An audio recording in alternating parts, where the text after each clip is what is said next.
अस्सलामु अलैकुम वरहमतुल्लाहि वबरकातुहू। आपने देखा होगा कि जब इजिप्ट को हम गूगल पे सर्च करते हैं तो कुछ पहाड़ जैसे हमें नज़र आते हैं। इजिप्ट जिसका पुराना नाम मिस्र है, और मिस्र के बारे में अल्लाह ताला का कुरान मजीद में इरशाद है, उदखुलू मिस्र इंशाअल्लाहु आमिनीन, कि मिस्र में दाखिल हो जाओ, अमन पा जाओगे। तो हम इस वक्त मिस्र में हैं और इस आयत की जो फजीलत है वो भी इंशाअल्लाह हमें हासिल होगी। एक बड़ी अहम चीज़ हम आज आपको दिखाने जा रहे हैं जिसको पिरामिड्स कहा जाता है, और इसके बारे में बहुत सारी वीडियोस यूट्यूब पर मौजूद हैं, लेकिन हम जो आपको बताने जा रहे हैं वो यूट्यूब पर नहीं है। सबने ये तो बताया हुआ है कि पिरामिड्स क्या थे और ये क्या हैं अंदर से, लेकिन असल में ये किसने बनाए और इसके बनाने का मकसद क्या है और इसके अंदर क्या था और ये हैं क्या, हम इसके बारे में आपको बताएंगे और इसकी क्या हकीकत है उसके बारे में बताएंगे। हमारे साथ मुफ्ती साहब भी हैं। मुफ्ती साहब क्या कहना चाहेंगे आप? जी, अस्सलाम वालेकुम वरहमतुल्लाहि वबरकातुहू। सबसे पहले तो हम ये टोपी के बारे में वजाहत कर दें कि यहाँ पर गर्मी बहुत शिद्दत की है। वो जो हम नमाज वाली टोपी पहनते हैं वो पहनकर चलना बहुत मुश्किल है। धूप से बचाव के लिए ये पहना गया है, शाइनिंग मकसद नहीं है। बहरहाल ये बड़ी अजीब और यूँ कहा जाए कि तारीख़ी जगह है। 7 जो दुनिया के अजूबे हैं उसमें से ये एक अजूबा है जिसको एहराम भी कहा जाता है और इंग्लिश में पिरामिड्स कहा जाता है। एहराम छोटी हाथ से। कुरान मजीद में सरज़मीन मिस्र का तस्करा कई जगह पर है।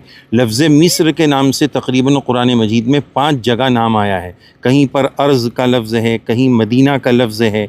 तो बहरहाल तारीख़ी रिवायात के मुताबिक ये कहा जाता है कि काबतुल्लाह शरीफ के बाद सबसे पुरानी इमारत यहाँ पर है, जिसको एहराम मिस्र या हरम अकबर, जो यहाँ सबसे बड़ा पिरामिड है, उसके बारे में कहा जाता है कि तकरीबन 4,500 साल वो पुराना है।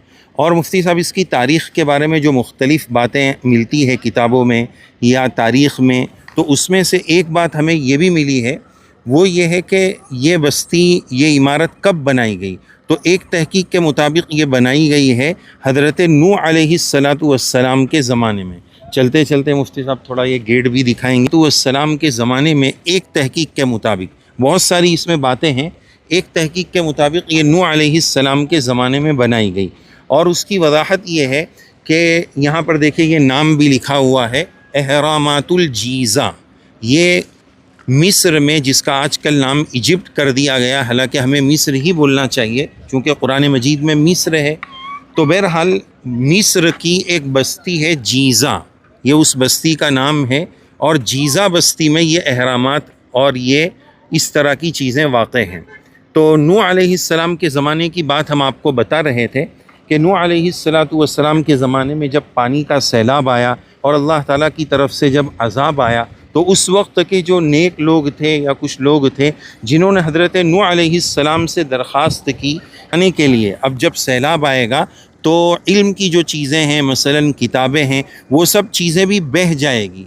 तो नूह अलैहिस्सलाम को ये दरख्वास्त की गई कि ऐसी कोई बड़ी इमारत बनाई जाए या लिखने की कोई ऐसी सहूलत की जाए कि पानी चले जाने के बावजूद, पानी आ जाने के बावजूद वो लिखा हुआ हमारे उलूम महफूज रहे। पेन वग़ैरह से, स्याही वग़ैरह से, जो भी उस वक्त लिखने की शक्लें हो सकता है कि पानी जाने के बाद वो सब लिखा हुआ बह जाए। तो इस तरह की जो इमारत आगे हम आपको वीडियोज़ में बताने जा रहे हैं, तो नूह अलैहिस्सलाम को मशवरा दिया गया उस वक्त के रुहबान और बड़े लोगों ने, लिखने वाले लोगों ने, कि इस तरह की इमारत बनाई जाए और उस पर कटिंग और कतबा कर दिया जाए और उसको छेद कर लिखा जाए, तो इंशाअल्लाह इस तरह उलूम महफूज रहेंगे। तो बहुत सारी उसमें रिवायात है, मुफ्ती साहब के इल्म में भी है कि इसके और क्या वाक़यात है। बाज़ लोग ये कहते हैं कि इसके अंदर उस ज़माने के बादशाह के मकाबिर भी है, कब्रें भी है, जैसे कि खौफो और खीफ़ा नामी बादशाह है, जिसके बारे में मुफ्ती साहब ने पढ़ा कि 7 फीट का तो उसका होठ था, इतने तगड़े लोग थे। तो बहरहाल ये एक वाक़या है कि नूह अलैहिस्सलाम के ज़माने से ये इमारत है, लेकिन सही तहकीक क्या है, किस वक्त से है, उसकी क्या हकीकत है, क्यों बनाई गई, वल्लाहु ताला आलम। लेकिन बहरहाल दुनिया के 7 अजूबों में से है और बहुत अजीब इमारत है, जिसका एक पत्थर 2 टन से शुरू होकर 15 टन तक होता है, और इस तरह के कई लाख टन एक एक एहराम में और एक एक इमारत में लगाए गए हैं। आज के दौर का जो बुर्ज खलीफा है, मुफ्ती साहब क्या था वो, बुर्ज खलीफा से भी ज़्यादा इसका वज़न है। बुर्ज खलीफा का जो वज़न है वो 5 लाख टन है, और इसका जो वज़न है वो 6 मिलियन टन है, यानी 60 लाख टन। एक एक पत्थर एक एक टन 2-2 टन का है। तो ये बड़ी ख़तरनाक एक इमारत है, इसी वजह से इसको 7 वंडर्स में जगह भी मिली है। और आप अंदाज़ा लगाएं कि आज इतनी टेक्नोलॉजी बढ़ गई है, उस ज़माने में तो न कोई मशीन थी, कैसे उन लोगों ने बनाया होगा, अल्लाह की कुदरत ही है। अवलम यसीरू फिल अर्ज़ि फयंजुरू कैफ़ कान आक़िबतुल लज़ीना मिन क़ब्लिहिम कानू अशद्द मिनहुम क़ुव्वा। वो क़ुव्वत के बड़े ताकत वाले लोग थे, लेकिन बहरहाल उनका अंजाम क्या हुआ सब जानते हैं।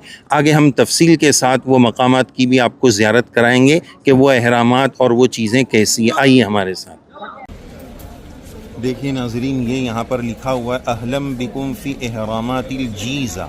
ये जो एरिया है, जो बस्ती है, बस्ती का नाम अल जीज़ा है, उसमें ये अहरामात है। ये दुनिया के 7 अजूबों में से एक अजूबा है, जिसकी इंशाअल्लाह आज हम आपको ज़ियारत कराएंगे।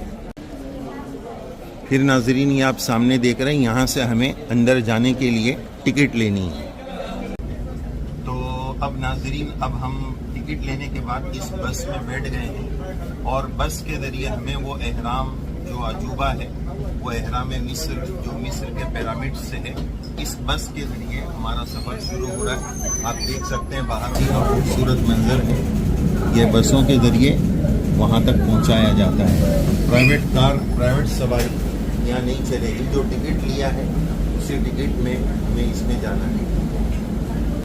तो नाज़रीन, ये बस के ज़रिए ये सफ़र शुरू होता है और बसों के ज़रिए पूरे एरिए में मुख्तलिफ़ मकामात की ज़ियारत कराई जाती है। आप साथ साथ में देखते जाइए, माशाल्लाह कितना हसीन व जमील और ख़ूबसूरत मंज़र है। ये पूरा ये मकाम है जहाँ मुख्तलिफ़ अहरामात पिरामिड से हैं। तकरीबन 300 के करीब ये पिरामिड्स इसके अंदर है, जिसमें से 3 बहुत ज़्यादा मशहूर हैं। एक मरतबा जब आपने टिकट ले ली तो अंदर बस सर्विस फ्री है। अंदर तकरीबन 7 अलग अलग स्टेशन हैं, 7 अलग अलग जगह बस जाती है। तो ये 7 जगह की बस सर्विस फ्री कहा जाए, या जो टिकट लिया है उस टिकट के अंदर ही ये बस सर्विस आ जाती है। घोड़ा गाड़ी में चलते चलते हम उस लोकेशन तक पहुंच गए हैं जिसको पिरामिड्स ऑफ गीज़ा कहा जाता है, जो इजिप्ट की एक हिस्टोरिकल प्लेस। और जनाबे वाला मैं कहूँ कि इजिप्ट की जब तस्वीर आप देखेंगे तो सबसे पहले यही चीज़ें दिखाई जाती हैं। देखिए साहब, ये है वो 7 वंडर्स में आने वाला the great pyramids of Giza. और इसके पैसे भी बहुत ज़्यादा लगे हैं, 1000 रुपये इंडियन करेंसी। चलिए, मुफ्ती साहब की हालत ख़राब। तो नाज़रीन, इस वक्त हम पहुंच चुके हैं अहराम मिस्र, जिसका जो हर सबसे बड़ा जो पिरामिड्स है उसके करीब हम पहुंच चुके हैं। इंशाअल्लाह इसकी आपको ज़ियारत भी कराएंगे। यहाँ पर लोग पहुंचते हैं, आप सामने देख सकते हैं, घोड़ों के ज़रिए, ऊँट के ज़रिए। इधर घोड़ा गाड़ी भी आ रही है। ये तमाम सवारियों के ज़रिए यहाँ पर पहुँचा जाता है। हम लोग भी यहाँ पर अभी घोड़ा गाड़ी के मारिफत ही यहाँ पर पहुँचे हैं। तो इंशाअल्लाह इसकी हम आपको आगे ज़ियारत कराएंगे। तो जनाबे वाला, ये जो आप देख रहे हैं ये पिरामिड हैं और ये बड़े मशहूर पिरामिड हैं, जैसे कि हमारे मुफ्ती साहब ने बताया। अब मुफ्ती साहब थोड़े से थक गए तो हमने कहा चलो कुछ बातें हम भी आप लोगों से कर लेते हैं। तो ये जो पिरामिड की कहानी है वो क्या है? देखो, हर दौर में एक चलन रहा है, जैसे कि कभी हिकमत का, तिब का दौर रहा, और कभी पढ़ने लिखने का दौर रहा, कभी जो है ना, जैसे हज़रत ईसा अलैहिस्सलाम आए थे तो उस वक्त अल्लाह ताला ने उनको मौजज़ात अता फ़रमाए थे। तो वो मौजज़े ऐसे थे क्योंकि उस वक्त जो है ना इसी तरह की चीज़ों का बहुत ज़ोर था। मूसा अलैहिस्सलाम आए तो जादूगरों को बड़ा ज़ोर था। तो हर ज़माने में एक दौर रहा है। तो ये जो पिरामिड बनाए गए ना, तो मिस्र का जो प्राचीन यानी पुराना जो ज़माना है, उस वक्त जो बादशाह हुआ करते थे तो उनको फ़िरौन कहा जाता था। उन बादशाहों में एक बड़ा फ़िरौन भी गुज़रा है, जिसका वाक़या हज़रत मूसा अलैहिस्सलाम के साथ हुआ है और हज़रत मूसा अलैहिस्सलाम ने दीन की दावत दी थी। तो हर बादशाह को मिस्र के फ़िरौन कहा जाता था। उसमें से ये जो फ़िरौन गुज़रे हैं, तो जिसमें से अबुल हॉल नाम का एक बादशाह था, ऐसे ही खूफू है। तो उस ज़माने में ये पिरामिड किसी ने बनाए होंगे, किसी बादशाह ने। पिरामिड मतलब कि ये जो इमारत देख रहे हैं आप तिकोने टाइप की, इसको पिरामिड कहा जाता है। अच्छा, ये इमारत बनाने का मकसद क्या था? तो ये इमारत इसलिए बनाई जाती थी कि बादशाहों का नाम ऊंचा हो कि भाई साहब हमारे बादशाह ने ये बनवाया, हमारे बादशाह ने वो बनवाया। देखो ये पत्थर जो आपको नज़र आ रहा है ना, ये बड़े भारी भारी पत्थर हैं। ये कोई 1 कुंटल का है, कोई 2 कुंटल का है, और ये इतने भारी पत्थर हैं कि वाकई इसको जो 7 वंडर्स में जगह मिली है वो वाकई मिलना चाहिए थी। तो अब बादशाहों ने बनवाए, तो इसमें क्या होता था, बादशाह के घर का कोई भी आदमी मर जाएगा तो वो इसी के अंदर मदफून होगा, चाहे वो रानी हो, चाहे वो बादशाह हो, बादशाह की औलाद हो। तो उस ज़माने में ये चलन होगा, जैसे कि बहुत सारे ज़माने में कई चीज़ों के चलन रहे हैं। तो अब वो तो बना के चले गए। इस तरह के तकरीबन 300 पिरामिड हैं पूरे इजिप्ट के अंदर। इजिप्ट पिरामिड से घिरा हुआ है। तो अब क्या हुआ, जब डिजिटलाइज ज़माना हुआ और हर मुल्क आज़ाद हुआ, और आज़ादी के बाद मुल्क बनते चले गए, इजिप्ट बना कि साहब उर्दून बना, कि वो कतर बन गया, कि इंडिया में से पाकिस्तान बन गया, बांग्लादेश बन गया। तो जब दुनिया मॉडर्नाइज हुई और डिजिटलाइज हुई, तो उसके बाद क्या हुआ कि हर मुल्क ने अपनी अपनी चीज़ों को एनहेंस किया। कि साहब मुग़ल बना के चले गए ताजमहल, तो इंडिया वालों ने ताजमहल को हाईलाइट किया। तो इसी तरह से ये जो इजिप्ट वाले हैं, मिस्र वाले हैं, उन्होंने कहा कि भाई सारे मुल्क अपनी अपनी चीज़ें हाईलाइट कर रहे हैं, हम क्या हाईलाइट करें। तो इन्होंने पिरामिड को हाईलाइट कर दिया कि चलो साहब पिरामिड को हाईलाइट करते हैं। तो अब इन्होंने पिरामिड की केयर की और इसको डेंट पेंट किया अच्छे से, यहाँ पूरा एकदम घूमने फिरने की जगह बना दी। तो ये पिरामिड को इन्होंने हाईलाइट किया कि भाई हमारी जो तारीख़ है, हम पूरी दुनिया को क्या दिखाएं। जैसे पूरी दुनिया दिखा रही है ना, आप कहीं भी किसी मुल्क में जाएं तो वहाँ की मशहूर चीज़ें होती हैं। तो ये मशहूर थोड़ी ना थी पहले से।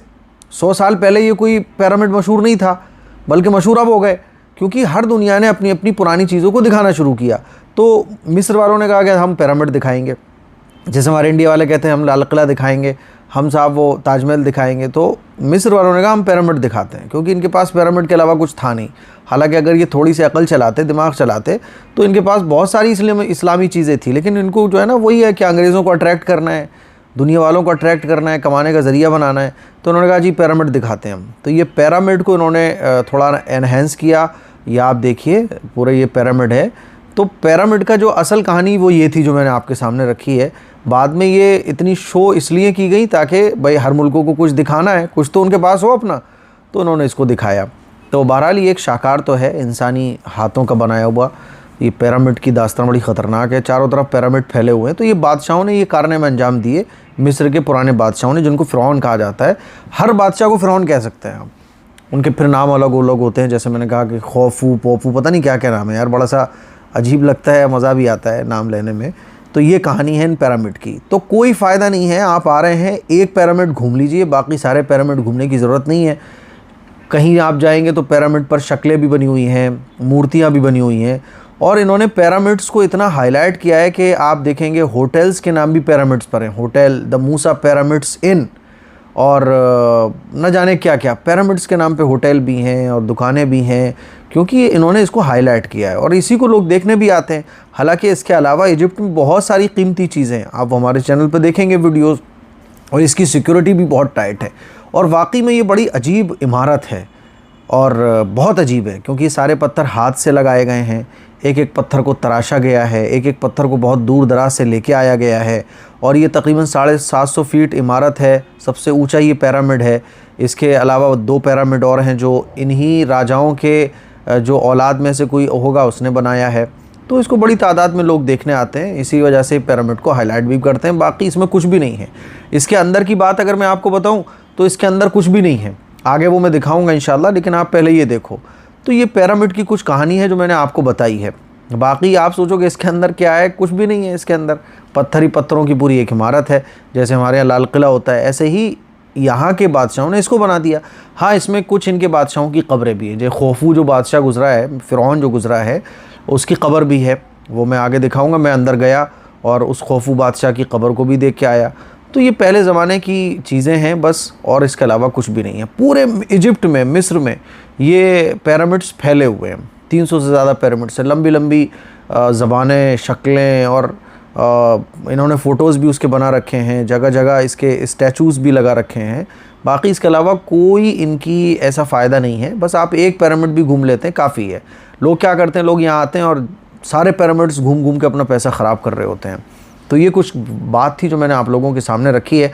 अब आइए हम इसके अंदर लेके चलते हैं आपको कि इसके अंदर, अब हम आपको अंदर लेके चलते हैं। अंदर के लिए साहब 1500 रुपये अलग देने पड़े। 1500 रुपये इंडिया के हो जाते हैं 3000 रुपये। मुफ्ती आसिफ साहब तो नहीं जा सके, उन्होंने मुझे भेजा।